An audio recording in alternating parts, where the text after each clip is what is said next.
اللہ کے رسول نے اپنی بیٹی حضرت فاطمہ زہرا سلام اللہ علیہ کی شادیوں سے کر دی تھی۔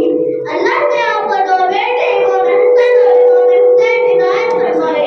ان کے علاوہ دو بیٹیاں حضرت زینب اور حضرت ام کلثوم بھی آپ کے یہاں پیدا ہوئی۔ جناب محسن کو ماں کے پیٹ میں شہید ہوئے۔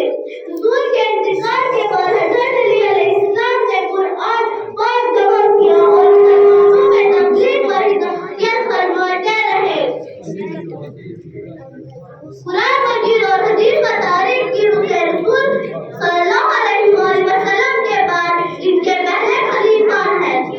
35 ہجری میں تمام مسلمانوں نے اپنا حاکم چن لیا۔ اس زمانے میں آپ کو 3 بڑی لڑائیاں لڑنا پڑی جو حنبل، ثقیف اور بہلوان کے نام سے مشہور ہیں۔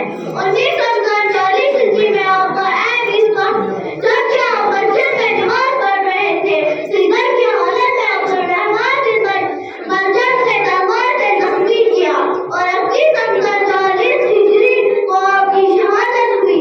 حضرت علی علیہ السلام بڑے بہادر تھے، بڑے عالم تھے، بڑے ذکی تھے، بڑے عبادت گزار تھے، غریبوں کے بڑے ہمدرد تھے اور خود موقع کر کے بھی دوسروں کا خیر کرنا ضروری سمجھتے تھے۔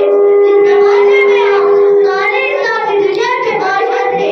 اس وقت بھی آپ بیرون نظامی کپڑے پہنتے اور خصوصی غذا پر قناعت کرتے۔ آپ کی زندگی سادگی اعلیٰ نمونہ تھی۔ اپنی روزی کے لیے آپ مزدوری کرنے سے بھی نہیں ہچکچاتے تھے اور اس طرح تھوڑی بہت آمدنی آپ کو مل جاتی کہ بھی اللہ کی راہ میں خرچ کرتے تھے۔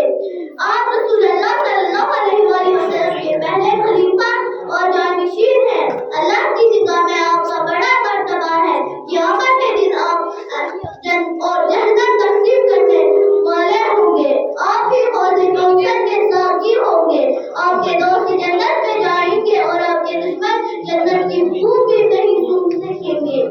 اللہ کی نگاہوں میں آپ کا مرتبہ اس لیے ہے کہ جب آپ جیے تو اللہ کے لیے اور مرے تو اللہ کے لیے، آپ نے محبت کی تو اللہ کے لیے اور جنگ کی تو اللہ کے لیے۔